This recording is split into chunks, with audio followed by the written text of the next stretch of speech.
It is Monday, January 15th, 2018, and no, nobody can do an intro like Rocket Backhander can, but nonetheless, it is Teal Town After Dark, and we have a double header on hand as we speak. The Sharks beat the LA Kings 4-1 in SoCal, and currently right now the San Jose Barracuda are tied with the Bakersfield Condors 2-2 in overtime.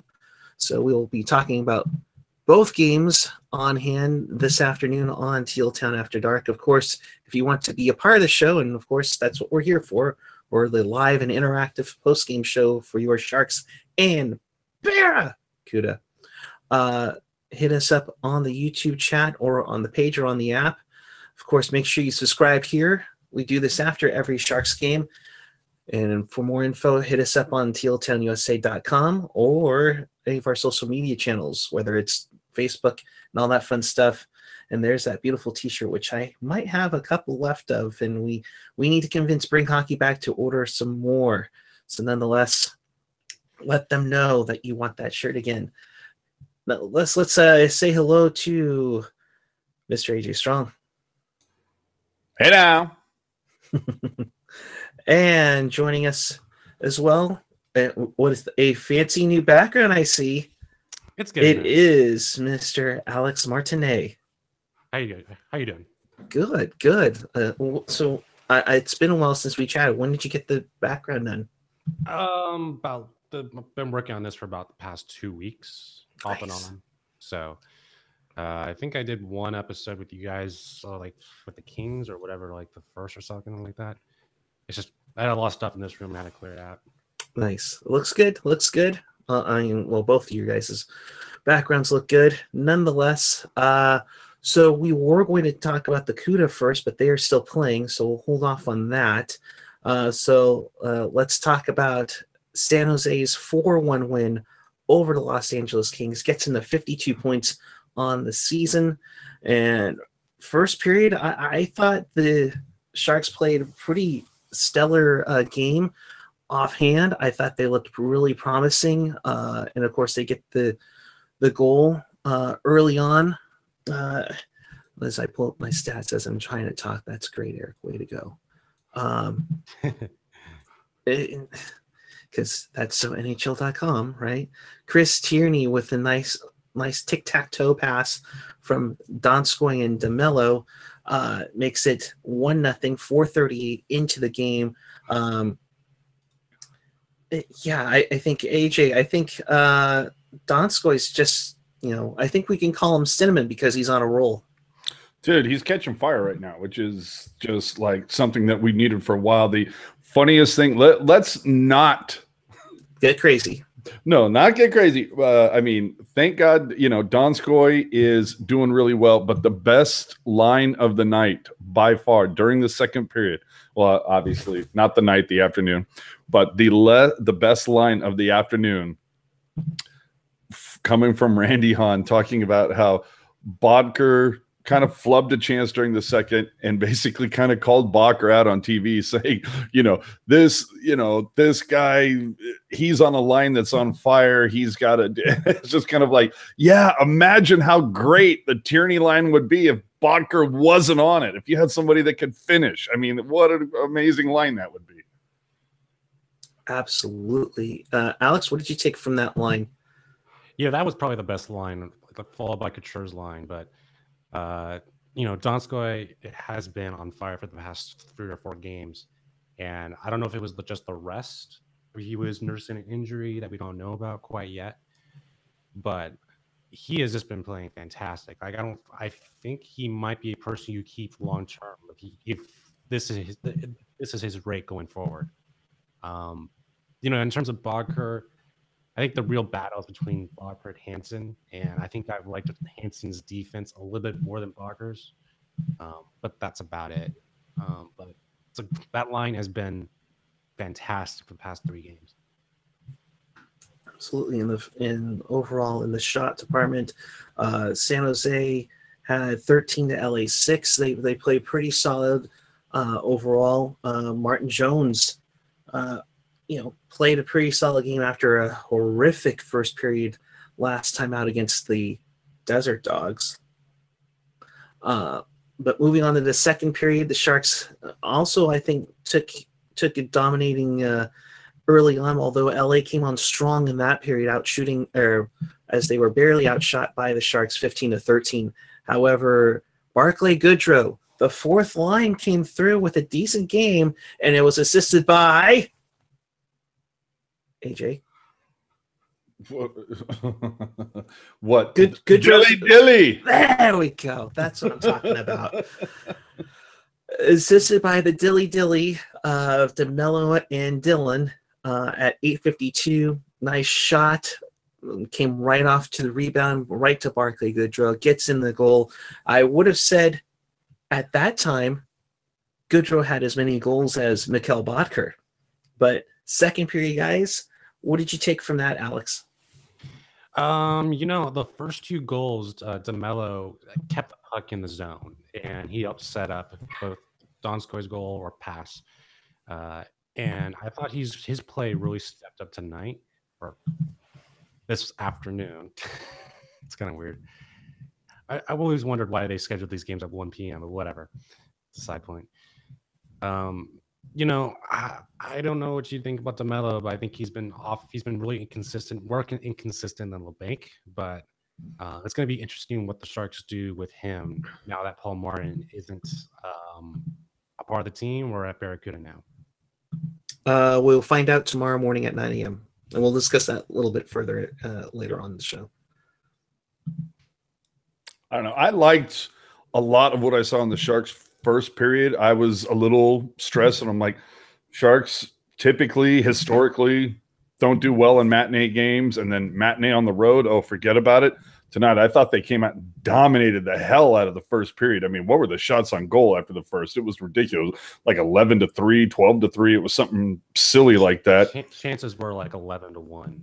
Yeah. Okay. So, there you go. So yeah, it was silly. Then the second period, the Sharks, I felt like they tailed off a little bit. LA obviously had to come back and make a statement of some sort, because I mean, LA was out hitting the hell out of them, but that's what you do when you don't possess the puck, which is good for the Sharks. And you look at it, I mean, hits. The Kings out hit the Sharks 34-17. Again, it goes back to what people have been saying for years. You want to out hit people? That's fine. What happened? You lost. So, you want to win that hit counter? Go ahead. Good for you. But you lost the game. Now, good for you. More like the Kings peaked already, and now they're starting to fall a little bit. Say what now? Yeah, the Kings, in terms of just like they've lost the last 3 games. They lost to Anaheim last night, or on Saturday night. Yeah. I think they might be a team to watch out for if that's going to be, rushing out of the playoffs. Because Calgary has been doing fantastic since the bye week. I mean, it'll be interesting to see. Right now, the West is so tight. And the Pacific Division is even tighter.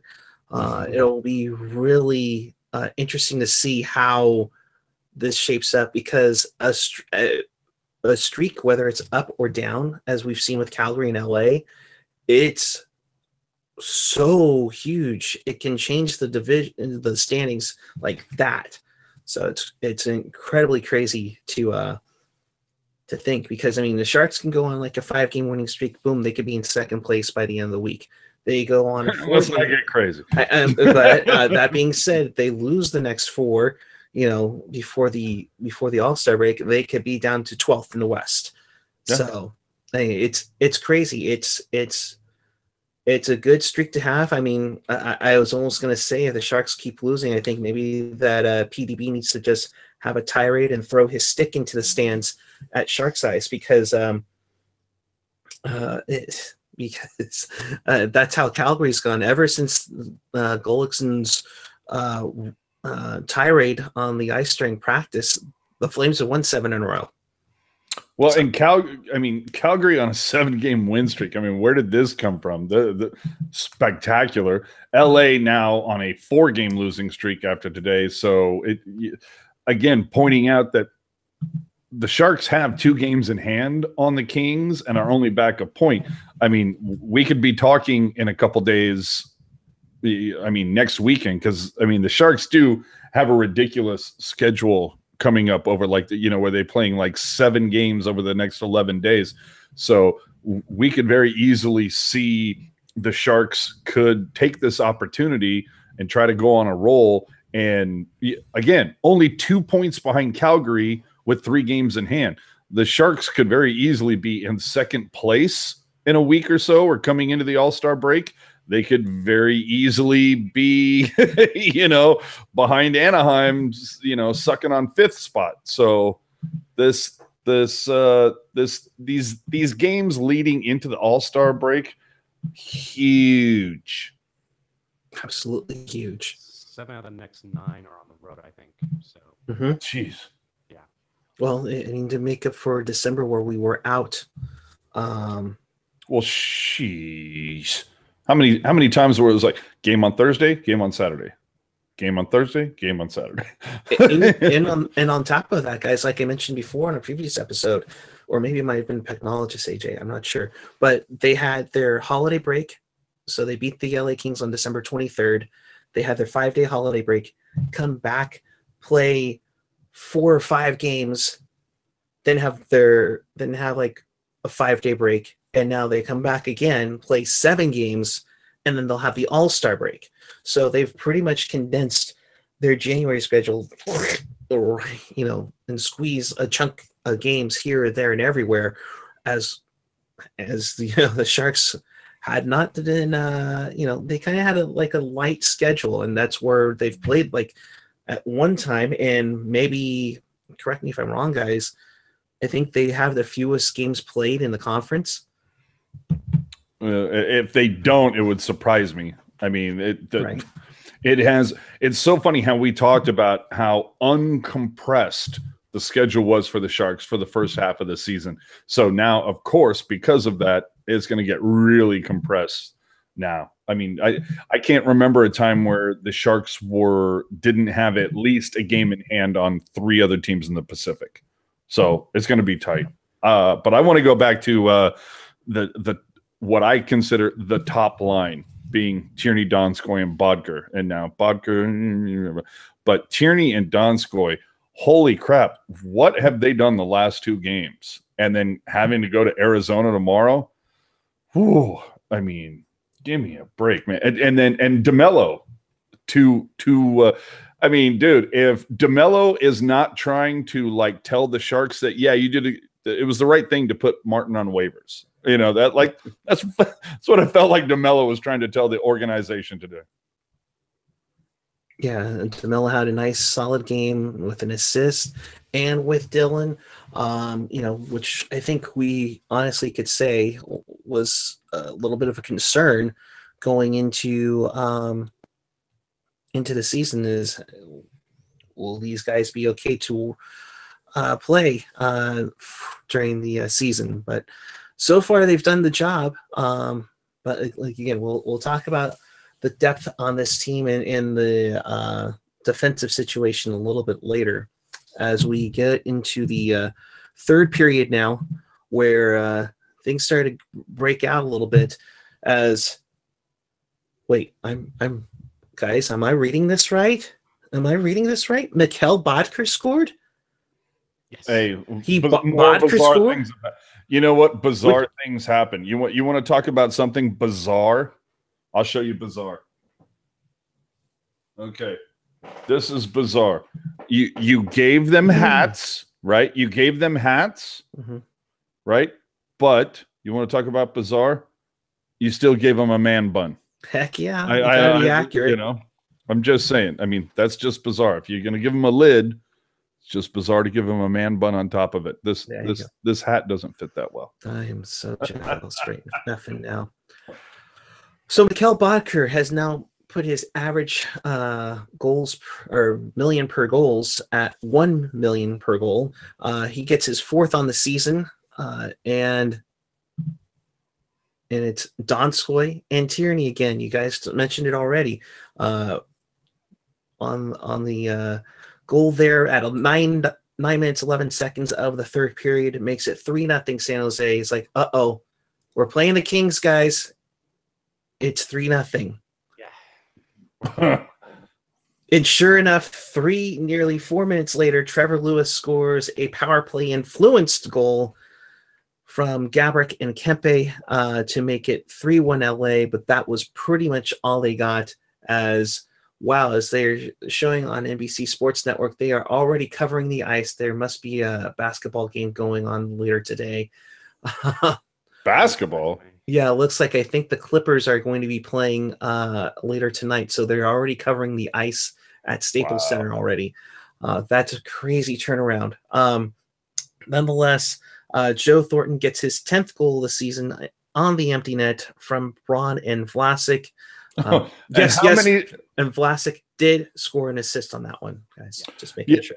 But in the last 90 seconds, how many Sharks missed the open net towards the end of that? Oh my God, dude! Yeah, they were doing their best. Patrick Rissmiller and Mike Greer plays with the empty net. Oh, maybe we'll throw in Matt Carl into that part too.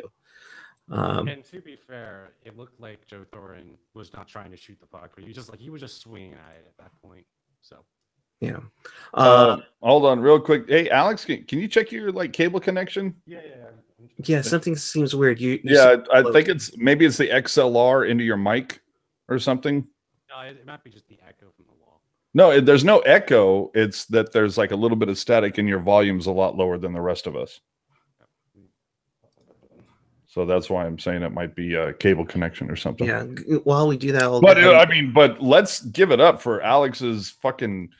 I gotta put something in the swear jar. But dude, that's a stellar mic setup that he's got there. Yeah, that's a very nice setup, my friend. And he's up the background. We can't make fun of his background anymore, which means they will now default to making fun of my AOL connection and my background for the rest of the season. Pretty much. Dude, everybody's up in their game. What's wrong with you, man? We're talking a bucket of paint. Bucket of paint, dude. Hello. Bucket of paint. I got the banner, though. Come on. Bucket of paint. Oh, shut up. Go gray wall. A gray wall with that banner on top of it will look... Oh, I'm sure. It's probably, you probably can't tell this wall right here in the corner, that's actually the same gray that is on the waist stripe of the inaugural Sharks jersey. It probably looks white because of the other things around it, but I don't want to get into it, but that's what color it is. Yeah. It's Puckeye's AOL showing his jealousy. Shut up. Whatever. Let's talk Martin Jones bounce back game tonight, or dang it, today. Put $1 in. Yeah, that goes into swear jar too. Joner has 35 saves on 36 shots. Of course, you knew he was going to play LA. He just seems to have their number against his former team, like his other former team, the Boston Bruins. But it's happened. We've seen that with Jones ever since he's been a Shark. What is he? Has he only lost like one game versus the Kings since he's been a Shark? It has to be he has to have a winning record. He definitely has a winning record against LA. Yeah. It reminds me of like Kiprasov when he used to play for Calgary against the Sharks. Like it seemed like the Sharks could never beat, Calgary with Kippy. Yep. Yeah, no, totally. Alex, what did you think of Martin Jones this afternoon? He made the saves that he needed to make. Hopefully my mic is working. I'm just working out the Kings with it. Your volume is pretty good. You're still a little... Yeah, there's a little static in the line. All right, well, I'll fix that later. Yeah, go for it. In general, I thought the second and third period, the Kings came out to play because I thought they just never got started in the first period. and they had majority of the chances afterwards. We just kind of got lucky that with the third period goal, I thought if we didn't get that third period goal, they might have had a comeback. Maybe it might have been a 2-1 game instead of a 3-1, or it was 4-1, but whatever. But for the most part, I just felt that Jones, his positioning was right. Defense was decent. I think what's really hurt Jones isn't his performance, is his defenseman. And I've been really critical of Burns this year. I thought he hasn't been the Norris defenseman player that he was last year. And at a certain point, I just wonder if that's just how he's going to be for the next 8 years for the San Jose Sharks. Just an offensive playmaker. Well, that's a great point. The other point I think we need to make as well, how much better did it feel? Dylan, for a while there, I thought looked great with Burns, but he started to tail off towards the end. I liked the defensive pairings much better tonight. I thought Ryan with Burns was good. Dylan and DeMello. Obviously, DeMello having a fantastic night tonight. Didn't Dylan get an assist tonight as well? So yes, he did. Hello, Dilly. Yeah. So, you see that. And, DeMello, even second star of the game tonight. So, I think we need to keep that defensive pairing. Like Dylan and Burns, that was okay. But I think the way they had it tonight with Ryan Burns, Vlasic Braun, Dylan DeMello, or Dilly. That's the way you need to move going forward. And, and so you keep Heat as your seventh, because obviously Martin will not potentially be here much longer. Yeah. And we'll finish up the recap of this hockey game with Jumbo a goal and assist, or a goal. I'm sorry. Goodrow with a goal himself, along with Tierney and Bodker. Dylan with an assist. Vlasic with an assist. Dylan DeMello with 2 assists on the afternoon. So nice job there. The Dilly combo averaged about 13 minutes on ice. Everybody else was about in between the 21 and 24 range, with Ryan, Braun, Vlasic, and Burns. Overall, on the offensive side, nobody was over. Let's see. Tierney had the most ice time on today. As he should have. 1740 time on ice for the Cobra. But everybody averaged between 12 and 17 minutes. The lowest one was Goodrow at 12:49. So the lowest wasn't Bodker. That's a win. but you look at it this way: as they head to Arizona tomorrow night, they all have even, the exception of DeMello and Dylan, they all are pretty much even in ice time. So that's always good to have. You would expect Dell to go tomorrow against the Desert Dogs. Hey now. Yes. Power play, both teams had 1 power play. They were 0 for 1, although, like we said, the Kings' goal was essentially power play influenced. Hits, the Kings out-hit them 34-17.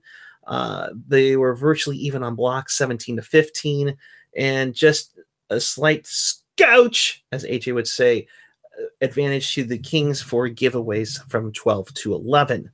That being said, we want to welcome those of you who watched the future fantasy Sharks defensive group of Brody Brazil and Kyle McLaren.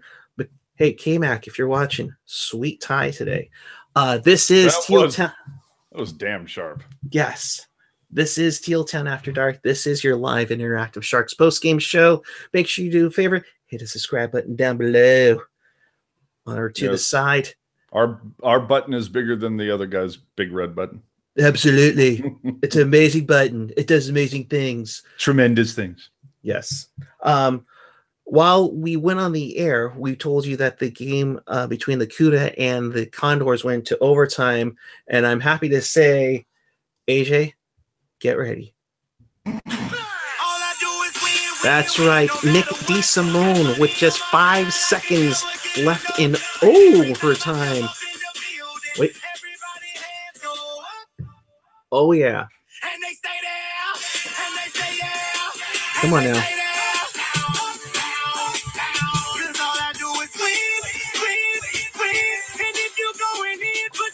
Alex, nothing? No? All right. No. Because I've never been defeated and we'll stop now. Oh, sorry. I fucking hate that song. Well, I'm sorry. It's their win song. I apologize. Oh, jeez. Rock is giggling all the way from... Oh, gosh. Nonetheless, the Barracuda win wishful thinking there. 4-3 over the Bakersfield, or 3-2 over the Bakersfield Condors. Sorry, I was trying to get more goals because that, after all, we need more goal scoring in the organization. O'Regan had a sweet pass to Fitzgerald to tie the game up at 2-2. Clark had a nice play to get the things going early in the game. Bebo, I thought, had a decent performance this afternoon. Overall, let's be real here. I mean, the Cudas still have a chance to make the playoffs. Of course, they could be getting another asset by 9 a.m. tomorrow, although that's highly doubtful, as Paul Martin was put on waivers this morning. Guys, I know we've talked about it. The crew on Saturday talked about Paul Martin, but at the time they were requesting a trade, and apparently, according to his agent, there were teams interested here. So first off, I'll start with you, Alex. This move for waivers and the risk of losing him, I'm not too thrilled about this per se. You know, he only played 3 games this season, so I don't know if the Sharks were just trying to get experience for their young guys, but I just took a picture. I took a screenshot from Bernie's account, and these are the possible teams with the cap salary to essentially take on Paul Martin's contract. And I think that's the bigger issue for the Sharks in terms of getting value back from Martin. You know, I don't really think Edmonton's going to do anything. I think they're going to want another 2-year contract that they're going to take care of. Vegas has a ton of defensemen already. I mean, like, they have, they drafted 13 or 11 defensemen in the draft. You know, it's tough where you're going to put Paul Martin. Well, and the last time that Vegas took a defenseman from the Sharks, they flipped into Montreal. So, and I really don't think that he's going to end up in Pittsburgh at all. You know, I don't think that team's in a playoff, or they could make the playoffs, but I don't think they're a Stanley Cup contender this year. They're probably just tired from back-to-back runs. So, Go ahead, AJ. I'm sorry. I was just going to say, I don't think that I don't think that Martin's going to get picked up by anybody. I just don't. I mean, yeah, there's a couple teams that have some space. I mean, you look at that graphic that Alex just shared. The Penguins don't have the cap. Like, so they'd obviously have to, you know, do some finagling to pick him up. But I can't imagine that there is a team out there that is going to sit there and say, okay, 37, 36, 37? 36. Was it 36? I think he turned 37.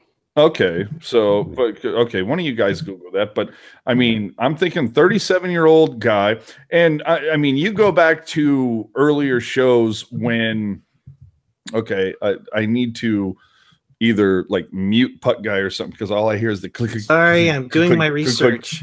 Dude, you gotta get like something underneath your keyboard so I don't hear the click.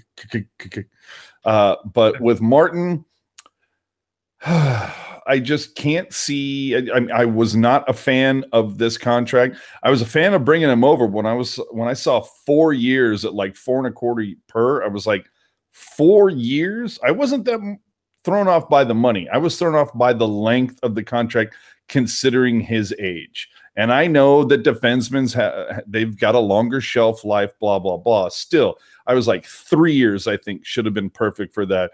And that's obviously what it should have turned out to be. Now, who knows what the hell he's been fighting, or if it's the case of Doug Wilson and the front office say, you know what?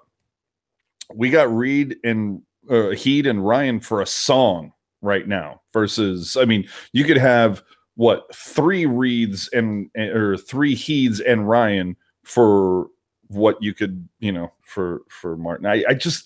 I'm sorry, guys. I don't see anybody picking Martin up. I think he gets reassigned and we go from there.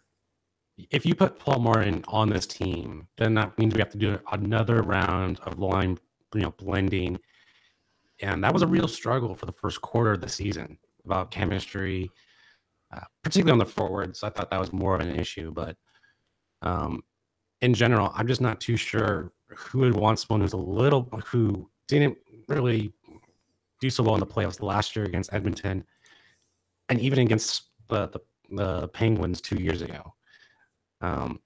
So I think he's a little bit past his prime, or past his selling point where the Sharks could do anything for him. It was probably just best to part ways.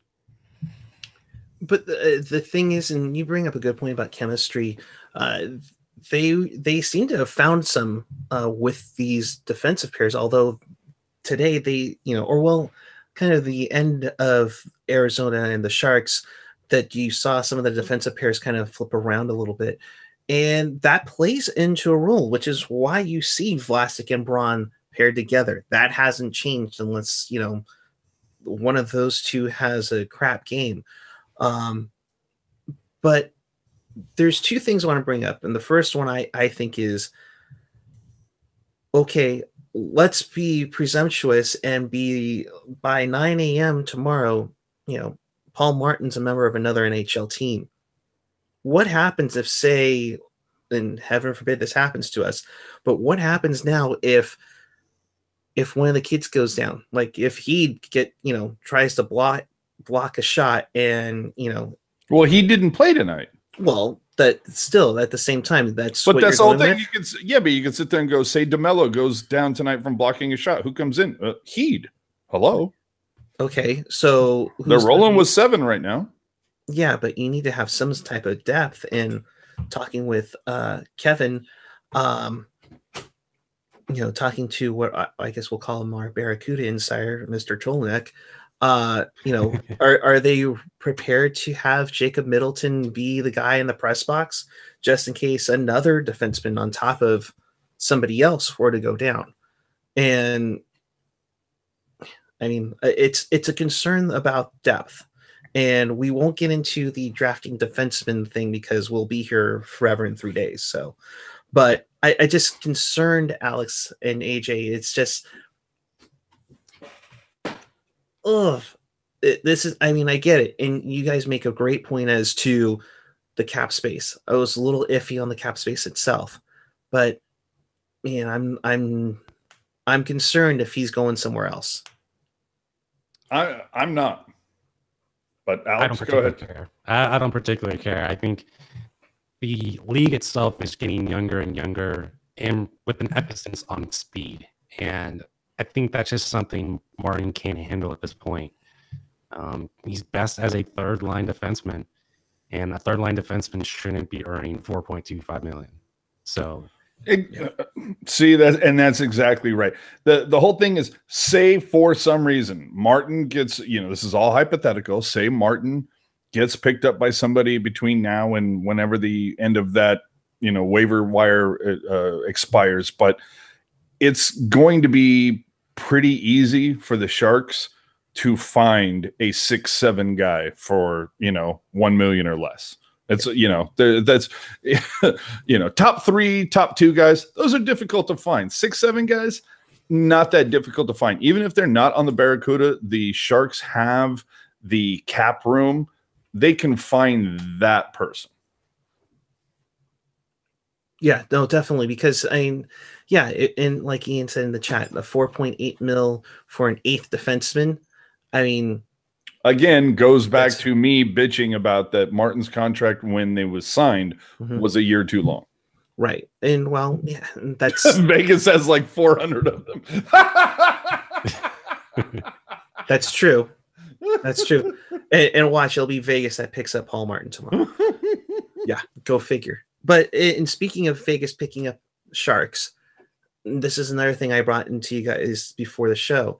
It's now you've seen Matt Nieto, you've seen Carpenter. Torrey Mitchell. No, that's not where I'm going. But you've seen Matt Nieto, you've seen Ryan Carpenter, you've seen, for a lesser extent, Patrick Marleau. And then if you lose Paul Martin to waivers, you've given up 4 guys and you've received nothing in return. And if you want to go for even more of an extent, you can say Tommy Wingles in that trade and Goldobin for Yannick Hansen. I mean, but it's just like, has he done anything since he's been in Vancouver, or is he still just? No, he keeps popping back up and down. And in fact, just this week they tweeted out that he was going back down to Utica. Yep. I've said it before, time and time again. I'm gonna say it one more time. Goldobin, I mean, great. Beautiful guy to talk to. I've talked to him a couple times. I mean, really ran into him at San Pedro Square. Really nice guy, but when you talk to him, you just get this vibe that he has a list of 5 priorities. Number 1 is like, working out. Number 2 is like making sure his tan is on point. Number 3 is the babes. Number 4 is like going to the beach. And then like kind of compressed way down there in the 5th spot is playing hockey. That's just the vibe he has. And that's just, hello, there you go. And I think Hansen has been a decent addition. He's been a solid PK defender. I just think our expectations were just a little bit too high when we got him. I think we expected him to be a solid right winger or left winger who could score, but he's primarily a defenseman or a D lineman, I guess, or like he's a really good person to have on defense when you need him. So yeah. And here's the cool part about it all is that they can flip around the 4th line, and maybe that kind of comes into play a little bit, guys, in the sense that, well, yes, you would want a consistent lineup, and consistency is everything, of course, but to have the room where you could flip-flop the 4th line back and forth so you're not burning them out, because even if they are going to not what is the word I'm looking for? Now I just lost my train of thought. It happens. Yeah, I know. And of course it happens while I'm yapping away. But I mean, where the 3rd line's been an issue back even during the cup run, where they were benched, and the third line or the 4th line was benched again on Saturday night against the Arizona Coyotes. It's trying to find that combination, but at the same time, you have guys that you can literally insert into the lineup. And with this potential move, that's probably going to bring Sorensen back up. So you have even more options to put in the 4th line, and maybe even the 3rd line for that matter. If PDB wants to go with the line combinations. So who are you going to put in that 3rd line spot over Bodker with Tierney and Donskoy? Because I got to be honest, like, look at when I see the lineups when the Sharks tweeted out and it says Hurdle, Couture, LeBanc, Bodker, Tierney, Donskoy, I go, why is Donskoy not up in LeBanc's spot? But then again, it makes the Sharks heavy on one line, which I get that, and we know PDB loves his pairings. And so what we know is that the top pair is going to be Thornton Pavelski. We know the second pair is going to be Couture and Hurdle. The 3rd pair is going to be Tierney and Donskoy. The 4th, there is no 4th pair. So it's plugging in whatever piece you can with those 3 pairs. I mean, Hansen obviously got scratched tonight.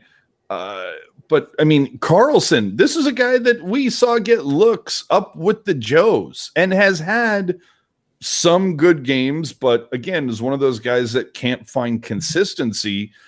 And Meyer has been now up with the Joes for a little bit. And actually, I think Meyer actually had a very good game tonight, but not finding the back of the net as maybe as often as we would like. He had a fantastic opportunity tonight that he wasn't able to pop in, but maybe Meyer is the person to slot in with the Joes for at least now. But I'm still trying to solve that riddle that is the fourth line. It's nice to see Goodrow back. We saw him play well, but tonight, like, let's be honest. I mean, Alex, could you tell when Goodrow was playing center and when Ward was playing center tonight? No. But Ward's been playing center on the fourth line leading up to that game pretty consistently. So I think that just might be an addition more than, I think Goodrow is more or less there for speed. I would like for something on the fourth line to be more on a physical end. What do you think about Sorensen with Goodrow and Carlson as the fourth line? It's still kind of weak. It's still kind of finesse. Because the thing with the first line with Joe, Jumbo, and Team, I guess, is going to be consistent. That's just kind of a weak finesse line. So not having that punch on the fourth line, it doesn't really give the team that balance that I'm kind of looking for. Maybe that's feels like a lot of speed and no physicality. Yeah. It would help if we had a decent forward, but that's just something the Sharks have, when they started drafting defensemen, the forward depth obviously, hit the toilet. Yeah. I mean, and I tweeted this out not too long ago. Could you imagine a 99 2000 era Owen Nolan right now on the line with the Joes? Oh, that would be a good one. Wasn't that what they were hoping for with Timo? I think they are. I think that's what they're kind of working on. Because Klo kind of came off as the poor man's Nolan, and Meyer so far as like the poor man's Klo. So hopefully Meyer's still a very young kid, but hopefully between now that we're at the tonight was the 42nd game of the season, so we're beginning the second half of the season. Hopefully Meyer will just continue to take big strides, and if PDB leaves him up there with the Joes, maybe that will give him time to find some chemistry with those guys. Yeah. Otherwise, with the fourth line, plug it in. That's right. Thank you. Be here all week, folks. Kevin Lacey responding that Sasha, oh God, please let me get this right. Sasha Chmielecki, nope, didn't get that right at all. Sasha Chmielecki. I mean, because by a vowel, dude. Chmeleski. Dude, that literally came off like Sasha Chmielecki. Please say that name. Sasha Chmielecki. I think I got it there. Oh God. You're good. Nonetheless, all right. Is the remaining piece left from the Tommy Wingles trade to Ottawa? So just to clear that all up. All right. So we've talked Chmielecki. Thank you. All right. Yes, thank you, show, for Chmielecki. Oh gosh. Thank you, Gen X and Ian, for that. Somebody, I don't know if so many media members are actually watching this show, and I think there's 30 people watching this right now. Somebody tell me there's a freaking pronunciation guide somewhere. And for the sake of my sanity, Gen X opening up the door like Lion King. Well, Gen X knows people. So Gen X, if the people know of a pronunciation guide, I mean, that'd be great to know. So that way I don't look like a freaking idiot 99% of the time on this show. That'll be, do check the team's website. Yeah. Just saying. Okay. Okay, I'll do that while I do the wraparound. Anyways, go ahead. Before you do the wraparound, let's also get back to what I was talking about with those lines. I mean, I don't think it's just me. The second and third lines have been the first and second lines for the Sharks recently. Like, I mean, obviously Thornton gets the empty netter tonight. Okay, good for you. Your line gets a point. Okay, but it's empty netter. But tonight, like, the funny thing is like, Meyer had what I thought was a very good game. I mean, 4 shots on goal, which led the forwards. He was 5 and 2 in the circle for 71%. Meanwhile, Tierney, goal and assist, 2 points, was 1 and 7 in the circle tonight for 12%. So, you balance things out a little bit like that. But is it me, puck guy, or is Tierney Donskoy like I don't want to say the second coming of, and when I say Tierney Donskoy and whoever you plug over there, Bodker, Stopgap, I would love to see somebody over there with a wee bit more talent. But Tierney Donskoy, is this like the second coming of like the third line that the Sharks used to have in, Ricci, Scott Thornton, and Nicholas Sundstrom? Not in the way that those guys were. I'm not trying to, because I'm seeing the chat already in my mind, like lighting up. Oh, totally different lines. Ricci's line, they were bangers. They cycled. They put everything in the corner. But that was a different time in the NHL too. Exactly. But I'm just saying, like, are they the second coming of seeing the Sharks have a third line that made other teams nervous? Yeah. I mean, let's be real here. We've kind of been waiting for Tierney to get that promotion to the third line. We've been waiting for a third line from the Sharks. Well, yeah. I mean, after all, Tomas Hertl was going to be our third line center. Yeah, it worked out well. Yeah, exactly. But you needed a strong centerman to center that line, and now you have it. You have a good skilled winger in Donskoy. Right now, you have Melker Karlsson, who does everything for you. I mean, yes, he's not a banger like Scott Thornton or Mike Ricci were, but he's an all-heart go out and get him guy who's got some scoring touch. And Alex, I would say the same thing. You have a third line that, yeah, it's not Ricci, Sundstrom, Scott Thornton, but it's a third line that's serviceable, that scores, but also plays defensively sound. Yeah. I can't really add much to that besides what you just said. But, yeah. But I think the best thing about the third line is seeing Donskoy improve game by game. I'm still not too sure about his injury history, but it seems like he's going to be a decent player going forward. Mm-hmm. God, that Coyotes game was fantastic. What? That Coyotes game for Donskoy. Yeah, for Donskoy. Not so much. Yeah. No, but Donskoy, I mean, that was pretty damn good. I mean, hashtag Donskoy dirty dangles for sure. Well, because how many fucking sorry. There you go. I gotta put this away. This rate, AG will personally pay for me playing in fantasy camp next year to beat Brazil. No, I love it. Thanks. Pizza party on me next season. Oh man, what the hell was I? What were we talking about for a hot second there? The third line. The third line. You brought up something. Oh, now I'm pissed off because I can't remember what it was. What player were we just talking about? Donskoy. No, it was before that. All right, go ahead. Oh, I'm so pissed off now. It'll come back. I'm gonna sit here and drink my chum. Piss off. All right. While he figures that out, we'll figure out again why Peter Chiarelli traded away Tyler Seguin as the Dallas Stars beat the Boston Bruins in Beantown by a score of 3-2 in overtime, with Tyler Seguin coming back to haunt his old team with his 22nd on the year at 2:59 of overtime. Radulov and Johns also scoring for the Stars, as Zdeno Chara with his 4th on the year, Ryan Spooner his 5th on the year, as Khudobin takes the loss and Lehtinen gets the win for the Stars. Wow, Lehtinen only let in 2? That's amazing. I have a question.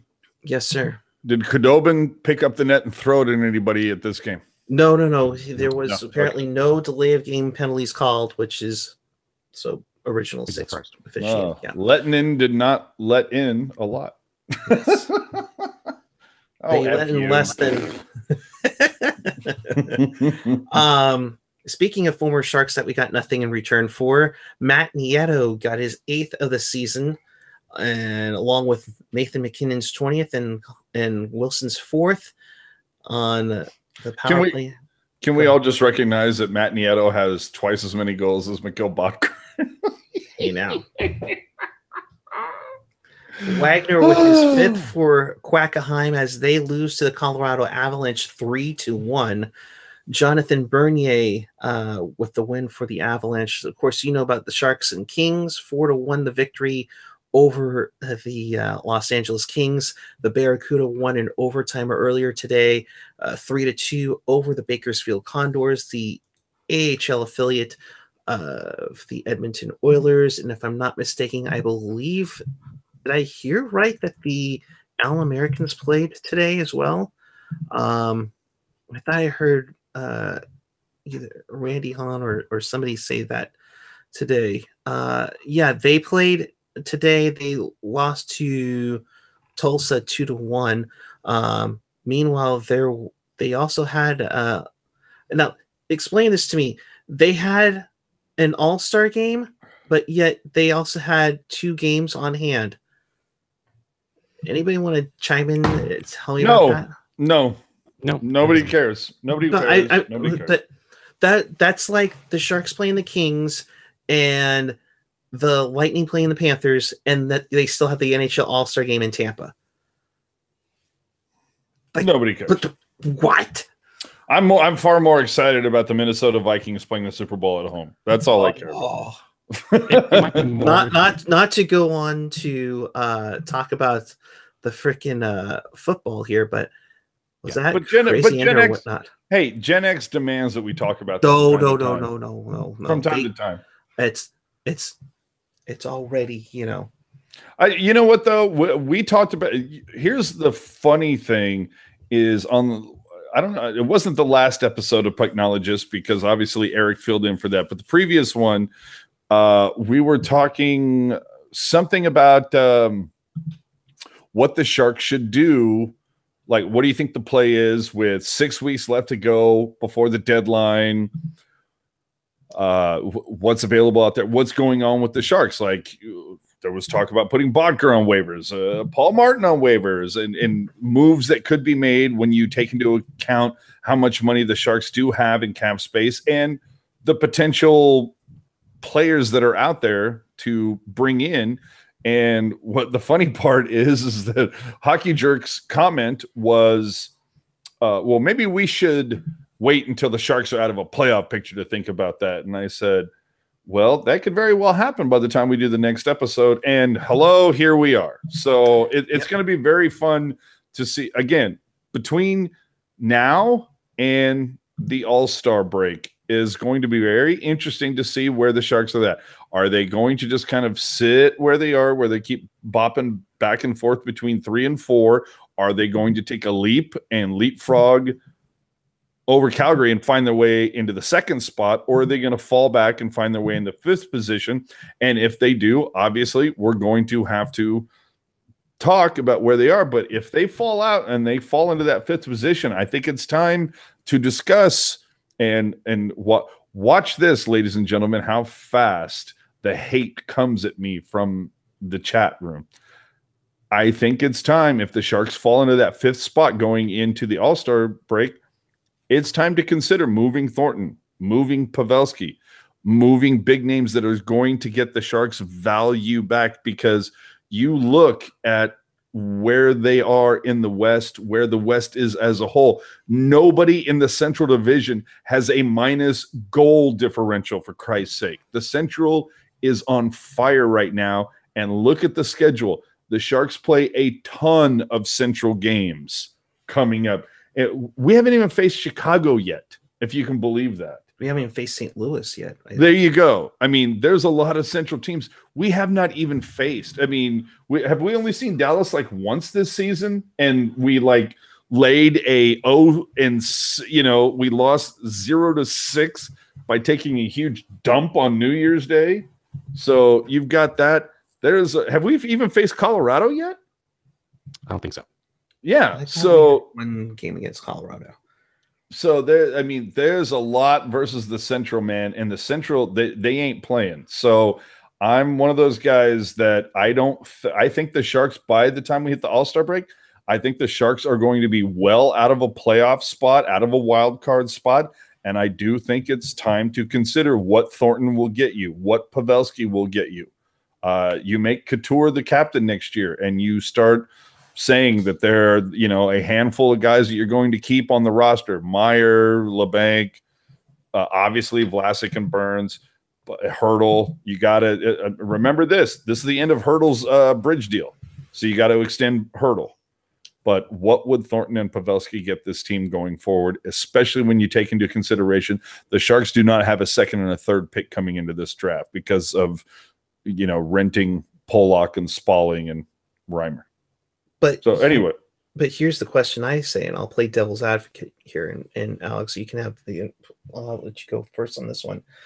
What if the Sharks get on a hot run, going 6 in a row, and now they catch up to the Golden Knights? Can we slap bet that?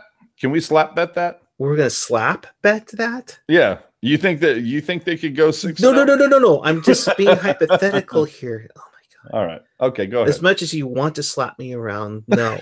I don't want to slap you. I want to slap your AOL connection. That's what I want to do. Oh, trust me, you can slap the heck out of it if you want. All right, but go ahead. That. But question, Alex. But say they get a division lead and they want to bolster up in the playoffs, or not do anything for that matter, and you run the risk again of losing players without getting any return for it. So the issue is that I think the ceiling is second seed in the Pacific because the way the Vegas Golden Knights started out, they have a 6-point lead over us, and I don't think we can even crack the Pacific at this point. But the bigger issue is that even though I've seen flashes of younger Joe Pavelski, he's definitely regressed a little bit too much this season. And I just don't think, even if you breed in a second line or third line forward, that would be enough to push you into playoffs. And even if you get into the playoffs, you have to worry about Hurdle's contract. You have to worry about the upcoming contract extensions that just got effect or now are in effect for Burns, Jones, and Vlasic. Yep. So, and you got to think whoever's fighting Tampa Bay is like going, Thornton, Pavelski? Yeah, those would be good ads. Yeah, that's true too. That is true too. Anything for Thornton because that $8 million is going to be pretty hard to clear off unless the Sharks are going to take some money off. Yeah, but could you imagine a top line of Thornton, Pavelski, and Ovechkin? And they better be sending a bunch of firsts our way for that. If you're sending both of them over there. Yeah, but dude, you got to admit, dude, the Capitals, they would probably give that up for a cup in DC. Oh, absolutely. This year, I think this might be the year, but I've been saying that for every year. Yeah, that's true. It's true. And ironically, as we take a look at the standings, the absolute irony that if the season ended today, and yes, we are saying that now, that it would be the Capitals and Penguins in the first round of the playoffs. Oh, but looking at I would take that. Yeah, really. The Eastern standings look like this. In the Metro, or the NBC division, as we call it, Caps are at 59 points after a sluggish start. The Blue Jackets, otherwise known as the Neon Buggers, are at 53. The Resurgent Devils, they lost their way stripes and have gained it into the number 3 playoff spot at 52. Over in the Atlantic, Tampa's just crazy. 65 points.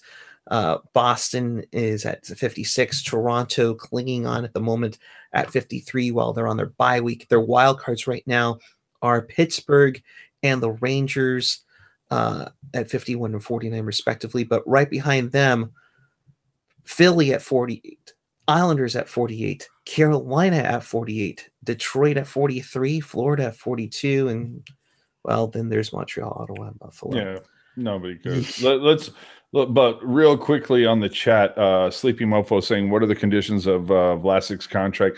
His big money kicks in next year. I mean, $7 million per with a no trade. And from what I understand, that's a full. No, that's not modified where he can the Sharks can say, give us like a list of 6 teams you can't be moved to. That, from what I understand, Vlasic's is a full no move. So good luck, suckers. But yeah, the big money. And this, again, for me goes back to the whole thing of like potentially moving Thornton and Pavelski this season and trying to get back some value because Vlasic's big money deal. Yeah, I mean, we have had the Sharks have had Vlasic for a song. Let's be honest. For what he brings, the Sharks have gotten Vlasic for a song. 4.25. That is a song. His $7 million deal kicks in. What is it, like 7-8 years, something like that? Then you've got Brent Burns. I mean, his $8 million kicked in this year, but it's $8 million for the next, 7 years after this. So you get that. So, I mean, Thornton and Pavelski, that brings $14 million off the books if you can, get some good value for them. But then it goes back to, okay, say you get some like really good picks and prospects. It puts the onus on the Sharks scouting and drafting department, who, let's be honest, don't have the best record. So last year, the Sharks got in with 99 points, and currently they're at 52. I just don't know. Yeah, I mean, and that got him the number 3 spot in the Pacific. I mean, it's possible that, and I don't recall this happening ever, but it's possible it might need to take 100 points just to get into the playoffs. And as teams have hit the halfway point, you can see, I mean, Central Division, Winnipeg 59, Nashville 56, St. Louis 55. I mean, you don't see Chicago in the top 10 of the Western Conference right now, which is crazy. In the Pacific, the unbelievable story that is the Vegas Golden Knights. And wow, I don't know if you've seen Twitter, but the massive turnout they had at their fan fest yesterday. I think Vegas is actually working out pretty good as a hockey market, guys. Dude, really? Too early. Yeah, dude, way too early.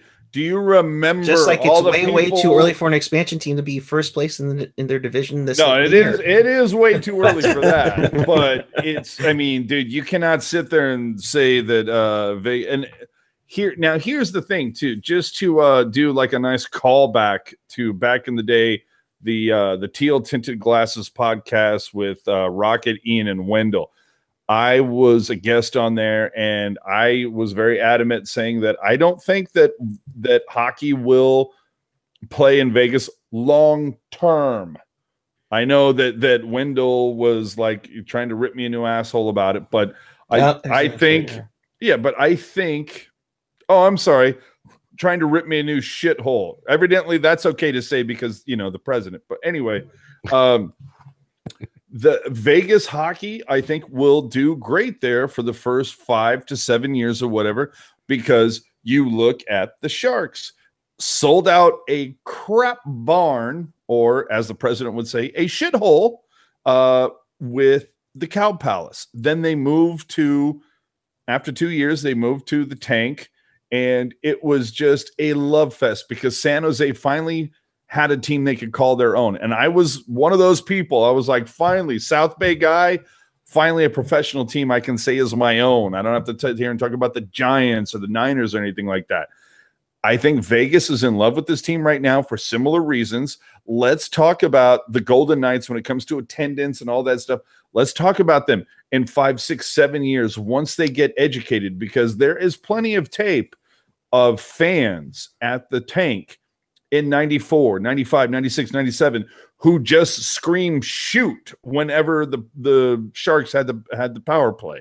They just, and had possession of the puck. They would just scream shoot. They weren't educated. It took them a while to get educated. And I think that's also one of the reasons why you see the Sharks now over the last 3, 4, 5 seasons, since the season of which we do not mention, I think that's one of the reasons why you've seen the Sharks' attendance gone down, is that as the attendance has gone down for the Sharks, it's because the intellect and the education of the Shark fan has gone up, and they're not screaming shoot in those points.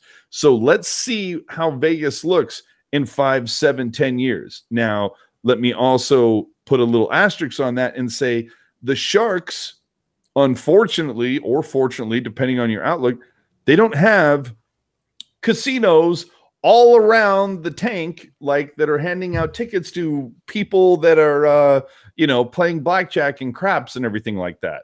So I mean the Vegas, what is it, T-Mobile, is that what it's called? T-Mobile Arena. Yeah, okay. T-Mobile will probably always be sold out for quite some time. Mm-hmm. And it'll be like that for a while, but it will get to the point where 7, 8, 9, 10 years from now, the T-Mobile Arena will be sold out because, in large part, because pit bosses gave away tickets to the game. It's the case. Talk to me in 7, 8, 9, 10 years. Because the thing is that the Raiders are moving to Vegas in 2020, and that's the hell does that have to do with the price of tea in China? What? No, but Alex, you bring up a good point. Because the Knights are going to have 3 years of an exclusive market that's active 24 hours, active 365 days a week. They're going to have that to their own. I just think the thing is that with the Raiders, I don't know how many fans are. I know they're going to get the first year, same with the Knights, all the sellouts and everything else like that. Dude, the Raiders play 8 games a season at home. I mean, if you take it's still going to sell out. It will sell out, but it won't be. But the Knights won't be the main draw at that point. It will basically be the Raiders, and that's it. Yeah. No. I got to disagree with you on that because the Raiders will be a bit of a draw, but there's a lot of things you have to take into account. First off, the Raiders, it's going to be 8 regular season home games versus 41. You also have to take into account this is the second time. There are going to be a lot of people. I don't care who the hell they are, but there's going to be a lot of people that sit there and say, this is not Vegas's team. This is Oakland's team. You know what I mean? And it's and this is the second time these assholes have moved. Dang. So there's going to be a lot of people who sit there and still look at them as Oakland's team. This was not, built from the ground up like the Golden Knights were. Again, I throw in the whole deal of 41 home games. That's going to be huge. NFL is ruler and kingdom of every sports franchise. NFL rules the kingdom of everything, but you look at the numbers, they're still kind of, they're not doing as great as they were, but still, they're great. I mean, NHL and 5 times bigger than MLB. But again, I also go back to the fact of the matter that you go to Vegas in 5, 7, 10 years and watch the attendance of the Vegas Raiders and the Vegas Golden Knights. There's going to be a lot of people in those stands that are wearing the opposing team's jersey because they're going to say, wow, what a fun weekend this would be. We fly into Vegas on, Friday evening. We gamble a little bit that night. We screw around all day Saturday. Sunday, we go watch some football and fly out that night, and they're coming in from all parts of the U.S. I see your point, but at the same time, the reason why the Sharks' season tickets tended to drop is if you look at the other teams in the Bay Area, the Giants, the Warriors, even the Earthquakes, even having a new stadium, I do think the playoff fatigue of not making it and not getting that Stanley Cup eventually cost the fan base, or eventually cost them. And the rising ticket prices have definitely did hurt. Why am I on 2 screens? But whatever. For the most part, I just think that it is mostly, I think there was a severe fatigue after the 3-0 comeback from the Kings, and it took a while for there to be an enthusiasm for the Sharks. And also just for other teams besides the Warriors and the Giants. We haven't been through a rough stretch with the Sharks at all. I still don't think the Sharks have recovered from the series of which we don't mention. I think the recovery was the Stanley Cup run. Maybe that was short term, but long term, I think they're definitely making the roots in. But I don't think they came back fully. Yeah, you would think a Stanley Cup run just 2 seasons later would fix a lot of that. I still don't think. I mean, they were literally giving away tickets to playoff games. I mean, I was the beneficiary of 2 rounds during the 2016 season where I got free playoff tickets. If the demand is that heavy, they're not giving away tickets, man. I mean, what was the golden year for the Sharks? It was when they were facing the Avalanche in 2004, 2005, and 04, yeah. I would say I would also say another golden year, like when it was very difficult to find tickets, was that the series in 2000 versus St. Louis when Nolan hit that shot from center ice. That series versus St. Louis was very difficult to get tickets to, that you didn't pay a premium. Or for that matter, both series against Detroit in 2010 and 2011. I think those were very good too. Which goes back to the fact that Detroit needs to be back in the West. But anyway, no, but you guys, but overall, while you two were talking, we both made good points about Vegas. I think you're going to see a little bit of mixture of both. I can't see them be like, well, I can afford 4 Golden Knights games, but I really want to check out the Raiders. You're going to have a little bit of that. There's no question, because it's the shiny new toy with the shiny new stadium built nearby. As for the Sharks, and this is going to be my Twitter poll, I think maybe tomorrow, with what just happened today for the Giants, trading for Andrew McCutcheon. I can't even say freaking McCutcheon. Oh my God, what the heck is wrong with me? McCutcheon. Yeah, so you have him, Longoria. Obviously, the Giants are trying to rebuild for another year. Dude, they've stolen the faces of 2 franchises in the East. And then you have the Warriors going nuts. So, Alex, you were a good point there with the stadiums being built with Avaya and Levi's. I mean, the Sharks really are at the back burner, and I'm wondering if this is where they have to. And this is going to sound bad and sound uneducated, but where they have to make a big splash to have some sort of relevance in the Bay Area. Dude, they literally have to win a championship. The Warriors have won 2 of the last 3. A lot of fancy people. I mean, the big popular pick to win it again this season. So there's the Warriors, and we're talking about the Warriors who they just did Warriors night at the Shark Tank. The Raiders are going to be leaving. The 49ers, hello, Jimmy G.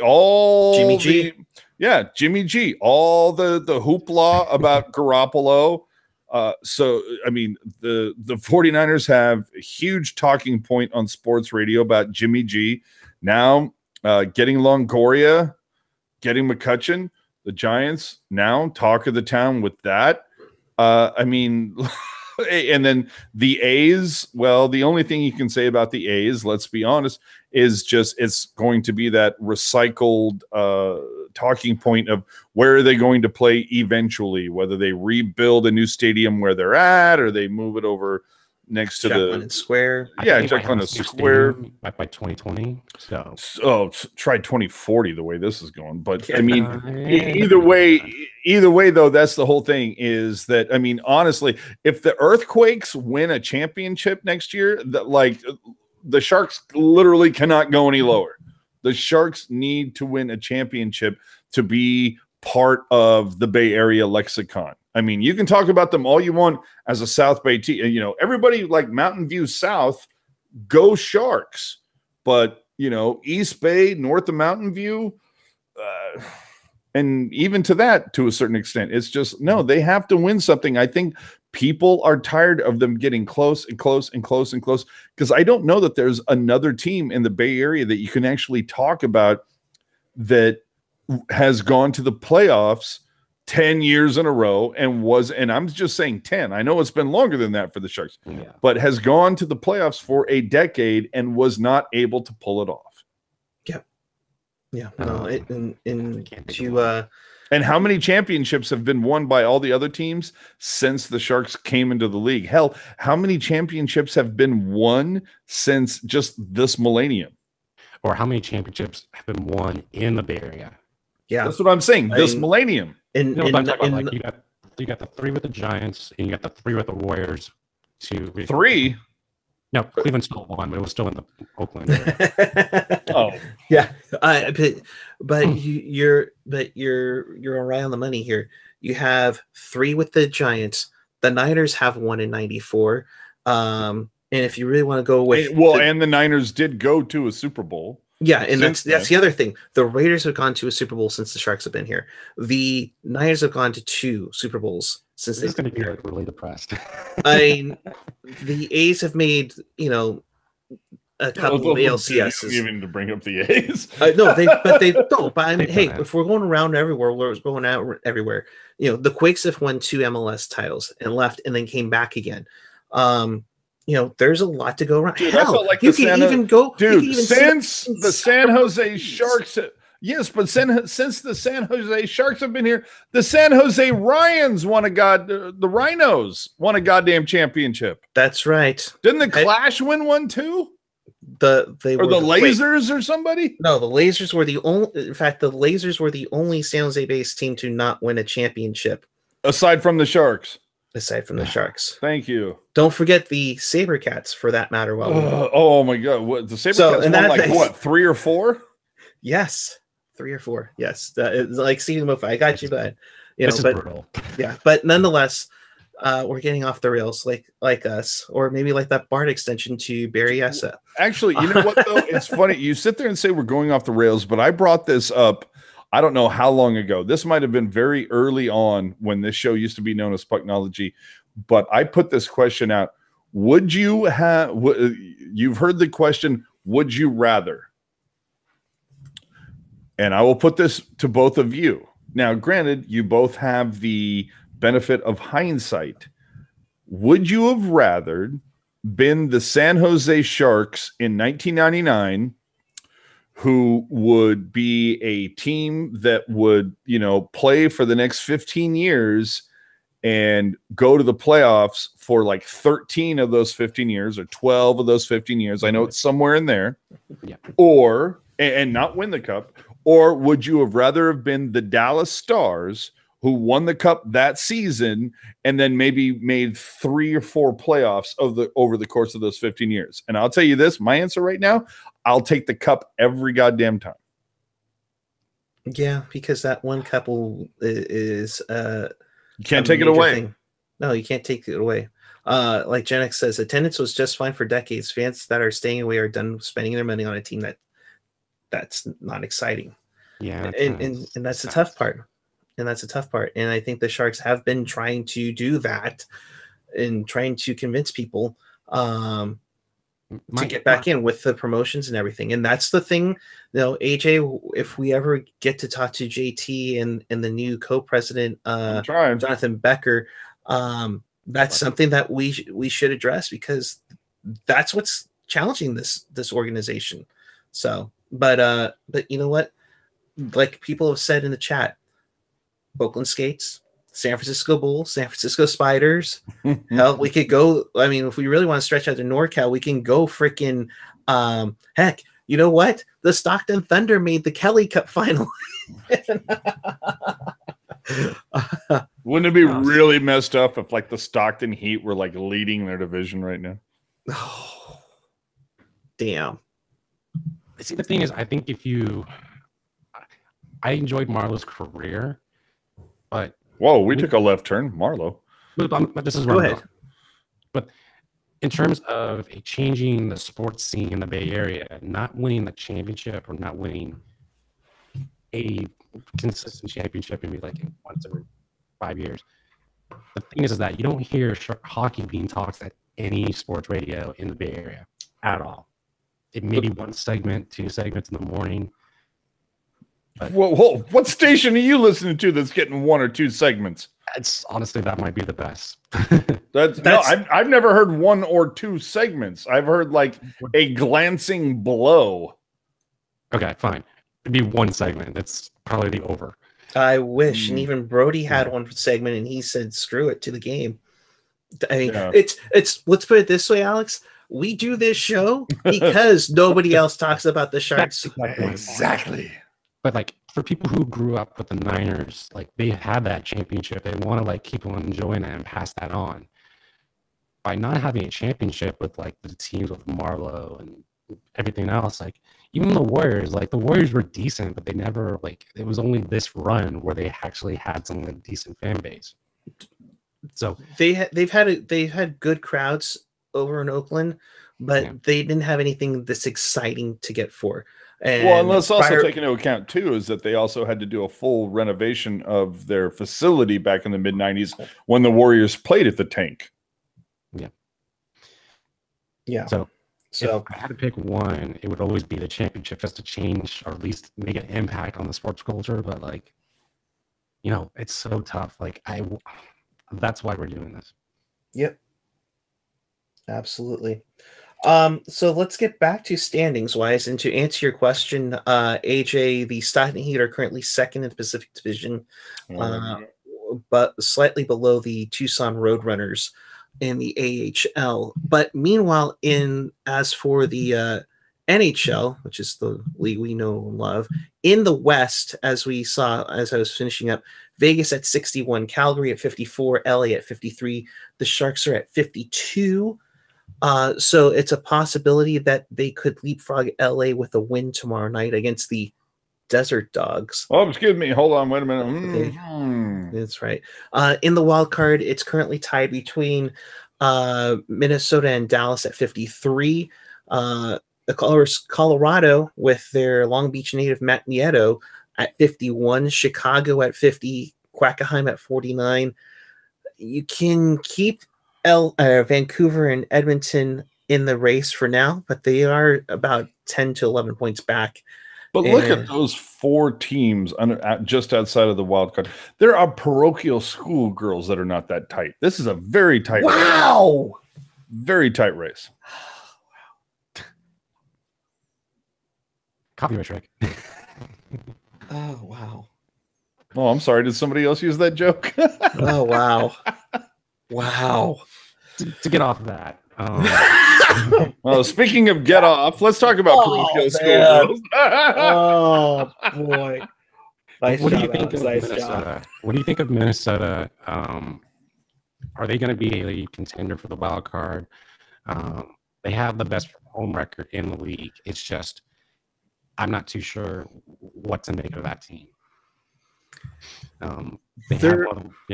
What I think it was Landy and Rocket who said on Saturday night, they're Sharks Midwest. They really are. Like they're a team that's supposed to be really damn good, but just no luck with getting in the playoffs or getting with playoff success. I'm sorry, Gen X saying I should paint my room blue because of all the blue language. Yeah. I can't be the only one disappointed in Minnesota this season, right? No. I think it doesn't help. They've been decent, but I mean, you look at the West as a whole. I think we're all kind of like surprised that Winnipeg is doing as well as they are. I think we're all surprised that Chicago is in the basement. I think that would be a good, a pretty decent surprise. Go figure, right? Yeah. And then again, you look at the Pacific where Vegas is number one and Edmonton is a point out of being second to last. I mean, and Vancouver has a game in hand on Edmonton. So they could very easily win that game and push Edmonton down to the 6th spot. So literally what is more shocking? How bad Vegas or how bad Edmonton is doing, how great Vegas is doing, how bad Chicago's doing versus how good Winnipeg is doing. It's nobody predicted this season. And if you said you did, you're a liar. Produce that tweet because I want to see it. Did somebody say Vancouver? Oh, crap. Here we go. Okay, with that, you know what? He said the magic words. Time to wrap it up, kids. See you tomorrow versus Arizona. No. Anywho. All right. Oh, sounds like Eric wants to do after dark. No, hey, now it was a matinee game. We can do this because there is stuff to talk about. Hello, Andrew McCutcheon. Yes, I know. I can't believe we actually got him. Yeah, no kidding. So with this, we probably will wrap it up because it sounds like time to do Giants AJ wants to do. AJ wants to do Giants pregame live with my Greg Papa impersonation. So final thoughts, Mr. Martinet, and where the people can find you. This puts the series 3-1. Sharks have won the series, and I think they only gave up 1 goal the past 2 games. So impressive effort from Jones. Donskoy, we talked a bunch. I like Blocker's effort, but just not too sure about his consistent effort, which has been the topic of every episode I've been on. So I won't go there. But Tierney, I think, has been one of the most improved players of the season, and I'm glad he's getting the third, potentially even the second leg minutes that he's deserved also. And yeah, hopefully we show up against Phoenix. Or Arizona, whatever you want to call the team. That's going to be interesting to see. I think probably Dell would start, but you have to figure they're not going to play Jones 9 games in a row like quick, which I thought was kind of stupid when I heard about that. So in regards to that, you can find me on Twitter at Al Martinet. I do video games and podcasts and stuff like that on there. Until then, pass it to AJ. We got another back-to-back coming up on the weekend. That should be fun. So I think we will see, as Alex pointed out, I think we'll see Dell tomorrow versus the Desert Dogs. Mm-hmm. And then there's another back-to-back on the weekend, hosting Pittsburgh and then going down to Quackenheim. So I think Dell will pick up 2 starts over the next 5-6 days. And other than that, I go back to what I was saying earlier. This is going to be really fun to see what the Sharks pull off over the time between now and the All-Star break. They could very easily leapfrog into second. They could easily fall into the 5th spot in the Pacific. And if they fall in that 5th spot, right now, if you look, as of us talking right now, they're only 9 points ahead of Edmonton. You could say they're 9 points ahead of Edmonton, or they're only 9 points. It depends on the way you look at it. We're gonna see. I'm gonna tell you right now. I think going into the All-Star break, I don't think that we're going to. I don't think the Sharks are going to get back into the playoff spot. By the time the All-Star game happens. This pussy right here says no. So anyway, that's the way it is. For you fans of the Pucknologists, we're off this week because literally there was like the Arizona game and then of course today. So we'll see you next weekend if you enjoyed that. Aside from that, Kayla says, "See you later, people." Kayla is the hell out of here. And this one also wishes Botker could figure out how to find the back of the net on a regular basis. We all know he scored today.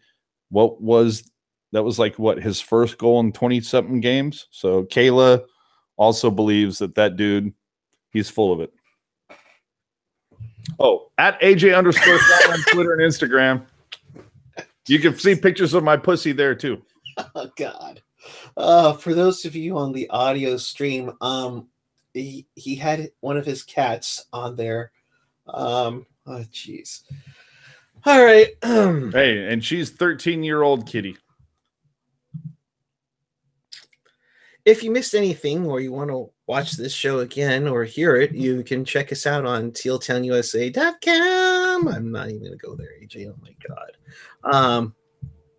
You can do that. You can also catch us on your favorite podcatcher. Let us know if we're missing one. It's iTunes, Google Play, SoundCloud, Stitcher, TuneIn, and the YouTube channel. Of course, most importantly, we'd love for you to subscribe down below or to the side. You can make sure you hit up the website for all of that. We will be back with you tomorrow night following the Sharks and the Desert Dogs. Oh, yeah. Where we might have to ban AJ from the show because he might be partaking the number of times that Brody will say it on the broadcast. But of course, we will be back with you after that game. And until then, I am Eric Curry. You can follow me on Twitter at PuckGuy14, and along with Instagram and all that other stuff. But until then, keep it real, keep it teal, keep it real teal, and we will see you following the Arizona game. Have a great night, everyone.